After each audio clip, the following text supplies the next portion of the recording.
Olá a todos, sejam todos bem-vindos a mais um vídeo do canal da Igreja Luterana de Interlagos. Sou o pastor Rômulo e quero continuar na condução deste projeto tão abençoado para este ano de 2024, a Bíblia ao longo do ano. Você está convidado a mais uma vez se reunir comigo neste momento para refletirmos a respeito de 4 capítulos da Bíblia, agora 4 capítulos do livro de Êxodo. Êxodo, capítulos 5 a 8. Vamos juntos? Muito bem. Passando então para o breve resumo dos capítulos. No capítulo 5, Moisés e Arão são recebidos por Faraó e pedem a ele que libere o povo para adorar a Deus. A resposta do Faraó é desafiadora. Quem é o Senhor para que eu ouça a sua voz e deixe Israel ir? Não conheço o Senhor e não deixarei Israel ir. Como resultado da audiência de Moisés e Arão junto ao Faraó, há um endurecimento da escravidão dos israelitas no Egito. A ordem de Faraó é a seguinte: daqui em diante não forneçam mais palha ao povo para fazer tijolos como antes, que eles mesmos ajuntem para si a palha, mas exijam deles a mesma quantidade de tijolos que antes faziam. O endurecimento no trabalho faz com que os capatazes procurem Faraó para saberem por que eles estão sofrendo tanto. Faraó responde a eles que ele agia desse modo por conta do pedido de Moisés e Arão junto a ele. O resultado é uma grande queixa dos capatazes para com Moisés e Arão. Então Moisés, voltando-se ao Senhor, disse: Ó Senhor, por que afligiste este povo? Por que me enviaste? Pois desde que me apresentei a Faraó para falar-lhe em teu nome, ele tem maltratado este povo, e tu nada fizeste para livrar o teu povo. Então o Senhor disse a Moisés: Agora você verá o que vou fazer a Faraó. Pois por mão poderosa os deixará ir, e por mão poderosa os expulsará da sua terra. No capítulo 6, Deus lembra a Moisés quem ele é e diz para ele falar com o povo nos seguintes termos: Eu sou o Senhor. Vou tirá-los dos trabalhos pesados no Egito, vou livrá-los da escravidão, vou resgatar vocês com braço estendido e com grandes manifestações de juízo. Eu os tomarei por meu povo e serei o seu Deus. E vocês saberão que eu sou o Senhor, seu Deus, que os tiro dos trabalhos pesados no Egito. Eu os levarei para a terra que jurei dar a Abraão, a Isaque e a Jacó. Darei essa terra a vocês como herança. Eu sou o Senhor.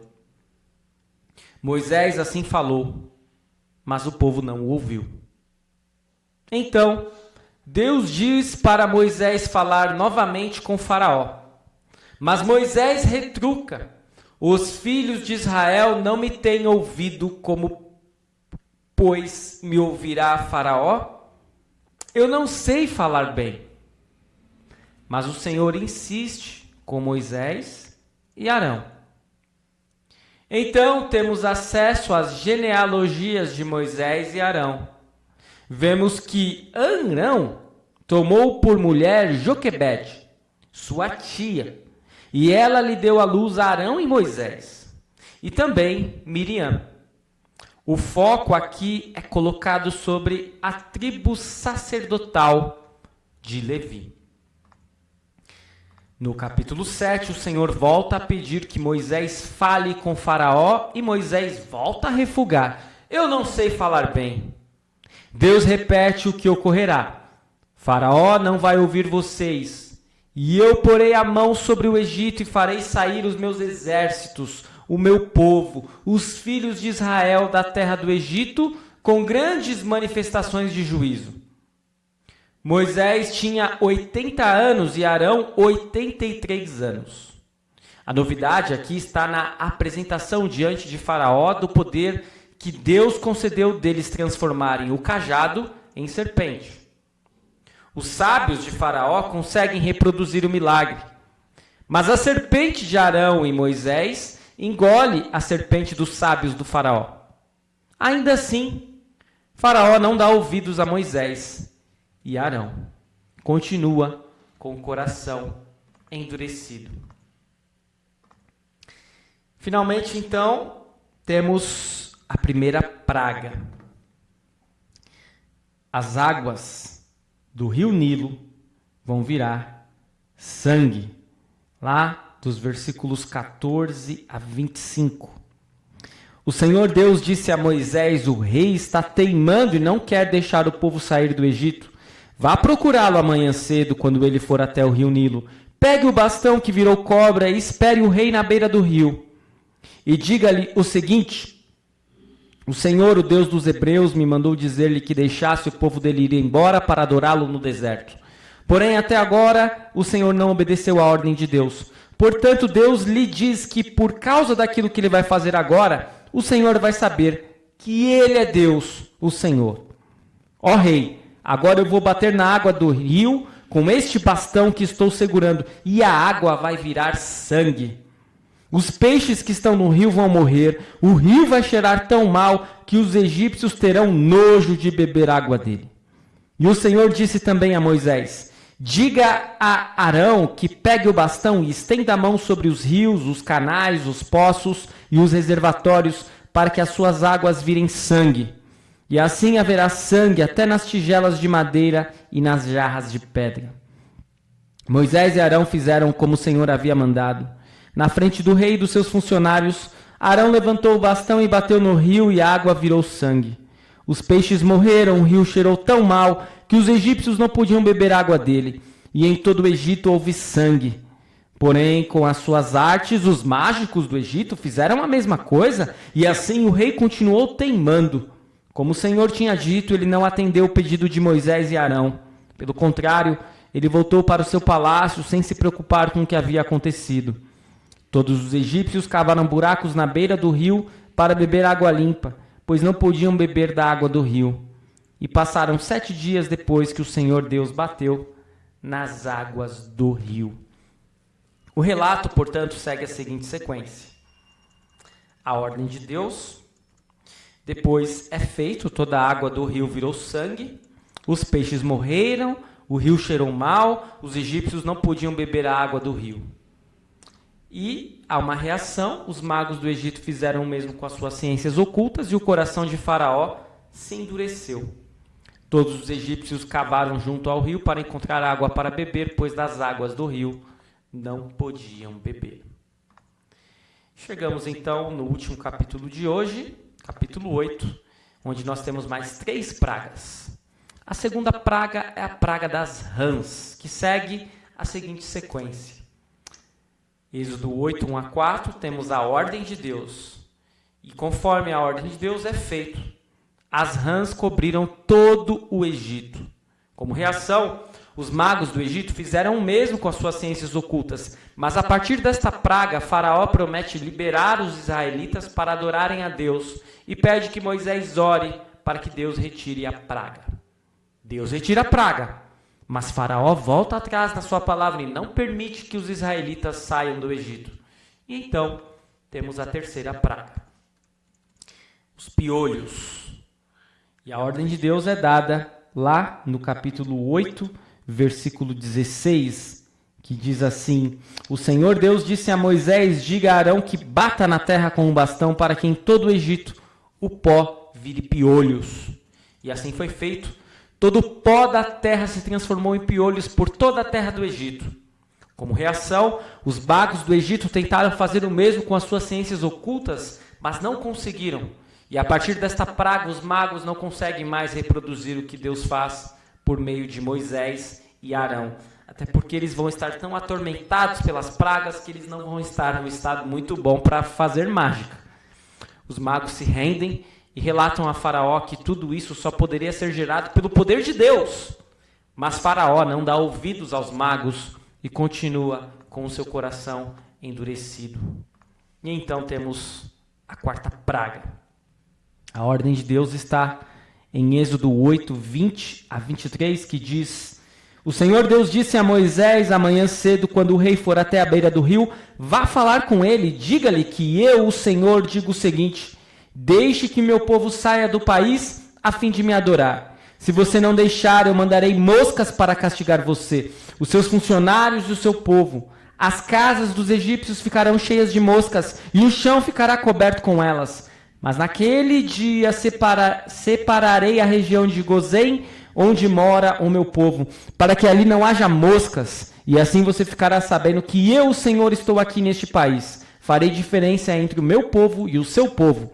E este milagre vai acontecer amanhã. E assim foi feito. E vieram grandes enxames de moscas à casa de Faraó, às casas dos seus oficiais e sobre toda a terra do Egito, menos a região de Gozém, onde os hebreus estavam. Como reação, Faraó mais uma vez promete liberar os israelitas para adorarem a Deus e pede que Moisés ore para que Deus retire a praga. No primeiro momento, ele diz para que os israelitas adorem a Deus no Egito. Mas, segundo Moisés, se isso ocorresse, eles seriam apedrejados. E aqui, como eu disse, há distinção e Gozém não sofre esta praga. Deus retira a praga, mas Faraó volta atrás na sua palavra e não permite que os israelitas saiam do Egito. Este é o breve resumo dos capítulos. Chegamos à parte 2 deste nosso estudo com as dúvidas e questões que podem surgir. Primeira delas. O Faraó diz: quem é o Senhor para que eu os deixe ir? Demonstrando não apenas desconhecimento, como também desrespeito pelo nome de Deus. Qual era o conceito que os egípcios tinham sobre o Faraó? Qual a batalha está sendo travada aqui? Os egípcios consideravam o Faraó como Deus. E por isso, para o Faraó, era uma afronta muito grande um Deus desconhecido vir e desafiá-lo. Portanto, Faraó vai teimar e teimar porque ele se acha como Deus. E assim, nós estamos vendo um embate entre o Deus egípcio e o Deus dos hebreus, entre um falso Deus e o único e verdadeiro Deus. Questão 2. Os capatazes provavelmente eram israelitas que serviam cegamente aos egípcios. O que isso demonstra acerca da posição dos israelitas no reino do Egito? Esse relato aqui é bastante polêmico e ele nos dá uma impressão de que aqui estava acontecendo o que veio acontecer na Segunda Guerra Mundial. Isso mesmo. Lá, quando os nazistas levaram os judeus para os campos de concentração.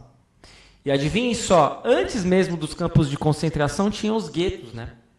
E adivinhem só quem é que ajudava os nazistas para selecionar essas pessoas, para levar aos determinados lugares, aos transportes, e até mesmo para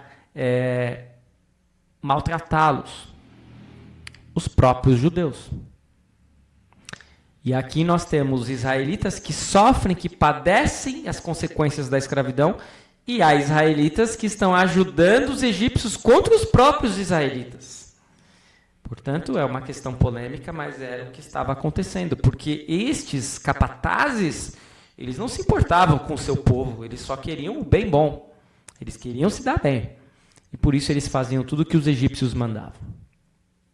Questão 3.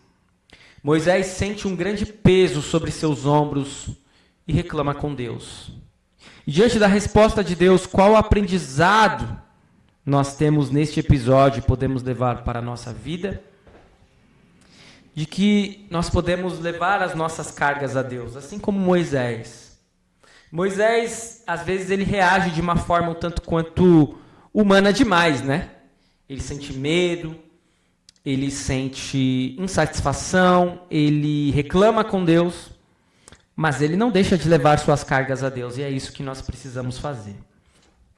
Questão 4. Deus, por meio de Moisés, é claro na mensagem de que irá retirar o seu povo do Egito. Mas eles não acreditam. Por que o povo tem tanta dificuldade em acreditar e em ter esperança? Porque o povo só acredita naquilo que vê. E muitas vezes você, eu e todos nós, ainda hoje, padecemos do mesmo problema. Só acreditamos no que vemos. E por isso, muitas vezes, não temos esperança. Se você quer ter esperança, creia, tenha fé.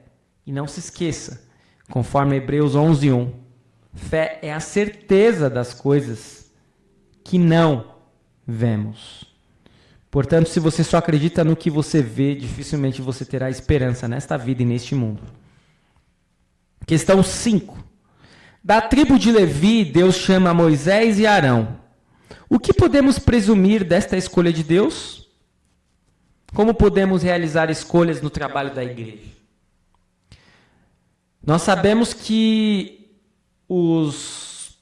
as pessoas da tribo de Levi, os homens, eles eram escalados para o sacerdócio. Por isso Deus chama Moisés e Arão, porque eles seriam sacerdotes. Nós percebemos que para Deus existe ordem, existe decência, existe organização. Por isso, nas escolhas da igreja, para cargos, também precisamos ter isso. Nós sabemos que muitas vezes podemos ter dificuldades na escolha de cargos na igreja, porque muitas vezes as pessoas não querem. Quando, na verdade, deveria ter uma disputa, pois é um privilégio servir a Deus na igreja. Muitas vezes não há essa disputa, só ficam os mesmos nomes, as mesmas pessoas. Mas a verdade é que Deus está chamando a todos para diferentes trabalhos, para diferentes ofícios, com diferentes dons, e que cada um possa exercer o seu dom conforme o chamado de Deus. Questão 6. Idas e vindas é a marca registrada do estudo de hoje. Deus pede a Moisés, ele refuga, Deus demonstra seu poder, Faraó endurece seu coração e o povo não confia. Será que hoje não ocorre a mesma repetição? Qual é a boa notícia que podemos retirar daqui?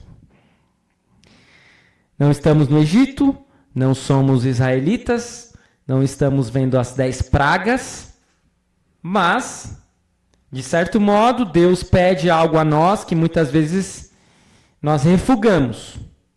Deus demonstra o seu poder a nós e muitas vezes nós temos obstáculos, barreiras, pessoas ao nosso redor que não confiam em Deus. E a boa notícia que nós podemos retirar daqui é que assim como lá, cá, Deus está no controle. Sétima questão. Qual o primeiro alvo de Deus nas pragas do Egito e por quê?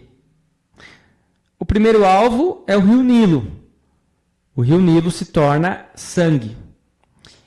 E até hoje, todo o Egito depende do rio Nilo. Então, se o rio Nilo é afetado, todo o país sofre duras penas. Porque sem o rio Nilo, o Egito não subsiste. O Egito foi formado às margens do rio Nilo, que corta o país. Por isso, quando Deus atinge o rio Nilo, sérias consequências aguardam o seu povo. Questão 8. Os magos do Egito confrontam Moisés e Arão e demonstram poder, mas saem derrotados. O que podemos aprender deste embate? Nós podemos aprender que o mal, ele tem poder. Não se engane. E muitas vezes esse poder irá nos atingir. Mas o poder que o mal tem nem se compara com o poder de Deus. Questão 9. Na quarta praga, Deus faz distinção no Egito. E o que isso demonstra para nós hoje? A quarta praga, lembrando, é a praga das moscas.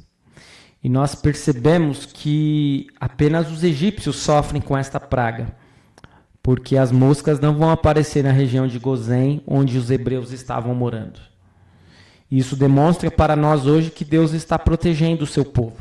e Deus continua nos protegendo ainda hoje. 10ª e última questão de hoje. A ciência trabalha com a hipótese das pragas do Egito terem sido uma reação em cadeia. Que pontos positivos e negativos essa visão pode suscitar? Não sei se você já viu, mas existem até documentários, de repente se você pesquisar no YouTube, a respeito das 10 pragas do Egito, que teriam sido uma sucessão de acontecimentos devido à primeira praga. E que existiria uma explicação racional. Nós podemos destacar como ponto positivo que de fato há uma sequência lógica. Mas como ponto negativo, essa explicação científica muitas vezes vai querer tirar o poder e o controle de Deus sobre o que estava acontecendo lá. E é evidente que nenhum fenômeno ocorre neste mundo sem a anuência e sem a possibilidade de Deus estar autorizando que aquilo aconteça. Muito bem, chegamos então à última parte deste nosso estudo, os aspectos teológicos. Desde o capítulo 4 até a saída dos israelitas do Egito, haverá várias audiências entre Moisés e Arão e o faraó, mas que servirão apenas de aviso, pois o faraó não irá seguir a vontade de Deus. Na batalha entre o Deus de Israel e o Deus do Egito, não há conciliação e não há comparação, pois o poder de Deus é muito maior. Moisés é fraco, ele tem medo, e ainda assim ele servirá de instrumento para liderar a maior libertação do povo no Antigo Testamento, o que denota que não devemos nos levar por nossas próprias capacidades e poderes, mas podemos sempre confiar no poder de Deus. Quarto, todo um povo sofre por conta da teimosia de Faraó, e muitas vezes nós podemos perceber que a teimosia de alguém pode trazer sérias consequências, não apenas a essa pessoa, mas também a quem está ao seu redor. E, por último, no início, os magos do Egito até conseguem reproduzir os milagres por meio de poderes, mas depois são superados. Isso demonstra que não devemos duvidar de poderes malignos, mas podemos crer que eles nada podem contra o poder de Deus. Espero que este vídeo tenha sido muito útil para a continuidade dos seus estudos no livro de Êxodo. Continue seguindo o nosso canal e amanhã teremos mais 4 capítulos a respeito do livro de Êxodo. Fique na paz do Senhor. Até a próxima.